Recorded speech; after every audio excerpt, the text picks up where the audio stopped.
Very very good morning students. ज्ञान Ganga coaching Lalganj में आप सभी का स्वागत है। मैं एस.के. दुबे आज इंग्लिश की क्लास में आप लोगों को नरेशन डायरेक्ट से इनडायरेक्ट बनाने का तीसरा पार्ट, पहला पार्ट हमने पढ़ा दिया था साधारण वाक्यों का, फिर दूसरा पार्ट हमने एक्सक्लेमेटरी सेंटेंस का पढ़ा दिया था। आज हम स्टार्ट करते हैं डायरेक्ट से इनडायरेक्ट बनाना किसका, ऑप्टेटिव सेंटेंस का। तो बच्चों ऑप्टेटिव सेंटेंस का अर्थ होता है इच्छा बोधक या इच्छा वाचक वाक्य। क्या होता है ऑप्टेटिव सेंटेंस का अर्थ? इच्छा बोधक या इच्छा सूचक वाक्य। ऐसे वाक्य जिनमें मन की इच्छाओं को व्यक्त करने के लिए में का प्रयोग किया गया। किसका प्रयोग किया गया हो? में का। जिस वाक्य में मन की इच्छा तथा कामना को व्यक्त करने के लिए में का प्रयोग किया गया उसे क्या बोलते हैं? ऑप्टेटिव सेंटेंस, इच्छावाचक वाक्य। तो इसका डायरेक्ट से इनडायरेक्ट जब बनाते हैं तो रूल नंबर फर्स्ट हमने क्या लिखा, इसमें रिपोर्टिंग वर्ब सेड को विश्ड, कर्स्ड या प्रेड में बदलकर सेंटेंस को असर्टिव में बदल देते हैं। क्या वाक्य के भाव के अनुसार विश्ड, कर्स्ड या प्रेड में बदल करके किसका वाक्य को असर्टिव साधारण सेंटेंस में बदल देते हैं, अर्थात subject plus verb plus object के रूप में। और फिर कनेक्टिव वर्ड जोड़ने के लिए वाक्य को दैट का प्रयोग करते हैं। किसका प्रयोग करते हैं? दैट का। और वाक्य को साधारण बना करके लिख देते हैं। तथा टेंस संबंधी जो नियम होते हैं वो क्या होते हैं? टेंस संबंधी नियम जो होते हैं वो पहले जैसे लगते हैं ना, जैसे टेंस संबंधी नियम आप लगाते थे पहले कि यदि वो सब का प्रयोग करते हैं। मेन नियम यही है। टेंस संबंधी नियम साधारण वाक्यों ने आपने पढ़ा कि कौन किस टेंस में रहेगा, रिपोर्टिंग वर्ब किस टेंस में रहेगा, किस में बदलेंगे, ये पढ़ा। लेकिन ऑप्टेटिव सेंटेंस का नियम ये है, पहला नियम कि यदि रिपोर्टिंग वर्ब सेड को विश्ड, कर्स्ड, प्रेड में बदल करके वाक्य को असर्टिव सेंटेंस में साधारण सेंटेंस में बदल देते हैं। तथा कनेक्टिव वर्ड दैट का प्रयोग करते हैं। कनेक्टिव वर्ड किसका प्रयोग? दैट का। फिर सेकंड नोट क्या है, यदि शुभ कामना को व्यक्त करने के लिए, हम शुभ कामना को व्यक्त करने के लिए किसका प्रयोग? विश का प्रयोग। किसका प्रयोग? जब शुभ कामना व्यक्त करना है तो विश का प्रयोग, ठीक है। तथा शाप, अभिशाप व्यक्त करना, किसी को श्राप देना है तो कर्स का प्रयोग। किसका प्रयोग? कर्स का प्रयोग। जबकि सेकंड पॉइंट क्या है, ईश्वर से प्रार्थना, ईश्वर से कामना किसी के लिए करनी है तो प्रेड का प्रयोग करते हैं। किसका प्रयोग करते हैं?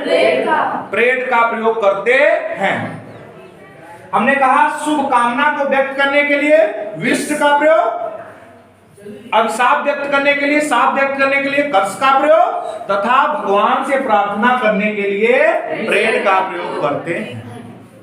सेकंड नियम क्या है, यदि रिपोर्टेड स्पीच में गुड बाय या गुड नाइट का प्रयोग होता है तो सेड के स्थान पे बेड का प्रयोग करते हैं। वह गुड मॉर्निंग के स्थान पर गुड मॉर्निंग का प्रयोग हो तो सेड के स्थान पे विश्ड का प्रयोग करते हैं। जैसे नहीं होता है, कोई किसी से अलग होना चाहता है तो बोलता है गुड बाय शुभ जी, अपना ख्याल रखिएगा, बोलता है ना? Yes sir. ना, ये बोलता है ना, गुड बाय शुभ जी, अपना ख्याल रखिएगा, बोलता है। Yes sir. तो उसके लिए बेड का प्रयोग करते हैं। किसका प्रयोग करते हैं? बेड। यदि गुड बाय या गुड नाइट शब्द का प्रयोग हुआ हो तो बेड का प्रयोग करते हैं, तथा गुड मॉर्निंग शब्द का प्रयोग हो तो विश्ड का प्रयोग करते हैं। समझ में आया? Yes sir. इसको इसको लिखिए आप लोग, फिर से सुनिए। हमने पहला नियम क्या बोला, यदि रिपोर्टिंग वर्ब में सेड इसमें रिपोर्टिंग वर्ब सेड को विश्ड, कर्स्ड, प्रेड में बदलकर सेंटेंस को असर्टिव में बदल देते हैं ना। फिर कनेक्टिव वर्ड दैट का प्रयोग करते हैं तथा इंटरजेक्शन मार्क को भी हटा देते हैं। समझ में आया? फिर शुभ कामना को व्यक्त करने के लिए विश का प्रयोग तथा शाप को व्यक्त करने के लिए कर्स का प्रयोग करते हैं, ठीक है। फिर सेकंड नियम, प्रेड का प्रयोग ईश्वर से प्रार्थना करने के लिए होता है, ये नोट में था। सेकंड पॉइंट क्या है, यदि रिपोर्टेड स्पीच में गुड बाय या गुड नाइट का प्रयोग होता है तो सेड के स्थान पर बेड का प्रयोग करते हैं, तथा गुड मॉर्निंग का प्रयोग हो तो सेड के स्थान पे विश्ड का प्रयोग करते हैं। ये नियम आप लोग लिखिए। 1 सेकंड बाद 2 मिनट का टाइम है, उसके बाद हम आपको इसका एग्जाम्पल देते हैं। हमने जो नियम लिखा है उसके एग्जाम्पल देखिए। He said to me, may you live long. उसने मुझसे कहा तुम्हारी उम्र लंबी हो। तो क्या हो जाएगा, he wished, उसने इच्छा जाहिर की। that का प्रयोग। फिर सेकंड पर्सन यू था, हमने कहा साधारण में बदल देंगे तो सेकंड पर्सन यू था अकॉर्डिंग टू ऑब्जेक्ट। तो मी का ऑब्जेक्ट सब्जेक्टिव केस लिखा जाएगा क्योंकि ये सब्जेक्टिव था तो आई, और फिर ये में था, ये पास्ट में था तो आज present to I might live. समझ में आया। फिर second example, the hermit said, comma inverted comma में, may you all go to hell, तुम सब कहां जाओ, नर्क में जाओ। कौन, सन्यासी बोला ना। तो क्या होगा, द हर्मिट कर्स्ड, अपशाप दिया, द हर्मिट कर्स्ड। फिर दैट का प्रयोग, दैट यू ऑल, जब ऑब्जेक्ट ये क्या है, you all, you second person तो याद जाएगा ऑब्जेक्ट पास, ऑब्जेक्ट नहीं है तो ऑब्जेक्ट हमेशा थर्ड पर्सन को मानेंगे। तो that they all might go to hell.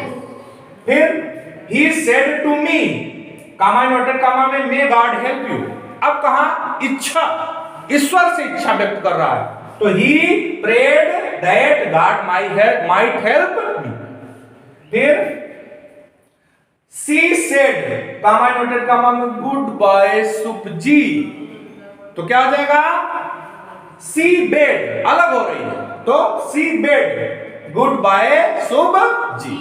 फिर उसके बाद Ravi said, comma inverted comma में, गुड मॉर्निंग माय फ्रेंड्स, तो क्या, Ravi wished his friend good morning.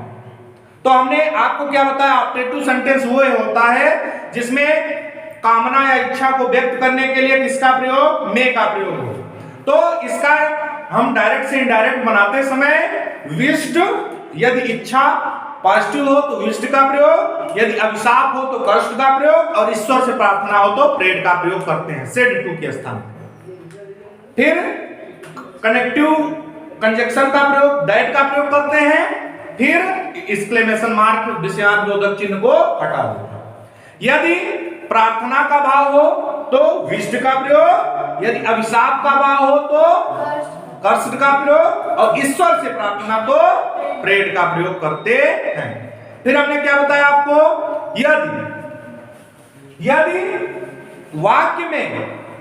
यदि वाक्य में गुड मॉर्निंग, रिपोर्टेड स्पीच में गुड मॉर्निंग शब्द का प्रयोग हो तो सेड टू के स्थान पे विश्ड का प्रयोग। किसका प्रयोग, विश्ड का प्रयोग, क्योंकि शुभकामना दी जा रही है, विश्ड का प्रयोग। और यदि रिपोर्टेड स्पीच में गुड बाय या फिर गुड नाइट शब्द का प्रयोग हो तो सेड के स्थान पे बेड, BAD, बेड का प्रयोग करते हैं तथा वाक्य को लिख देते हैं। जैसे एग्जांपल हमने पहले बताया, he said to me, may you live long, उसने मुझसे कहा तुम्हारी उम्र लंबी हो। तो ही क्या किया, इच्छा व्यक्त किया, wished that I might live long. फिर the hermit said, comma inverted comma में, may you all go to hell, सन्यासी या अंत्यवासी ने कहा कि आप सब कहां जाए, नर्क में जाएं। तो द हर्मिट कर्स्ड, अपशाप दिया, that they all might go to hell. फिर अगला, he said to me, may God help you, भगवान तुम्हारी सहायता करे। तो हमने कहा भगवान से जब आएगा तो प्रेड, तो he prayed that God might help me. फिर अगला क्या है, she said, comma inverted comma में, गुड बाय सुखजी, गुड बाय सुखजी मतलब अलविदा के लिए ना, गुड बाय। तो क्या हो जाएगा, सी बेड, हमने कहा बेड का प्रयोग, या गुड नाइट भी रहता तब पर भी बेड का प्रयोग, she bade goodbye Sukhji, या she bade Sukhji goodbye ना। फिर अगला क्या है, Ravi said, comma inverted comma में, good morning my friends, Ravi ने अपने मित्र से कहा गुड मॉर्निंग, उसको उसको विश किया, तो Ravi wished his friend good morning. तो इसको छाप लीजिए। धन्यवाद। इसी प्रकार अगली क्लास में अगली चीज की बात करेंगे। ज्ञान गंगा कोचिंग निरंतर आपके उज्जवल भविष्य की कामना करती है। और एक हम आप लोगों के लिए वर्ड बोलना चाहेंगे, आप लोगों की अभिप्रेरणा के लिए, कि आप लोग निरंतर कठोर परिश्रम कीजिए, क्योंकि हीरा तो हीरा होता है, लेकिन सोने को सोना बनने के लिए, आभूषण बनने के लिए, राजा रानी या किसी के सर तक जाने के लिए उसे तपना पड़ता है, उसको हाई टेम्परेचर में पिघलाते हैं, उसके बाद वह सोने का रूप लेता है ना। इसीलिए आप कभी जीवन में हार मत मानिए, निरंतर अपना कर्म कीजिए। और सुनिए, जो पत्थर होता है, पत्थर को कितना चोट सहना पड़ता है, जो जितना ज्यादा चोट सहता है उतना ज्यादा उसके अंदर अच्छी क्षमता आती है।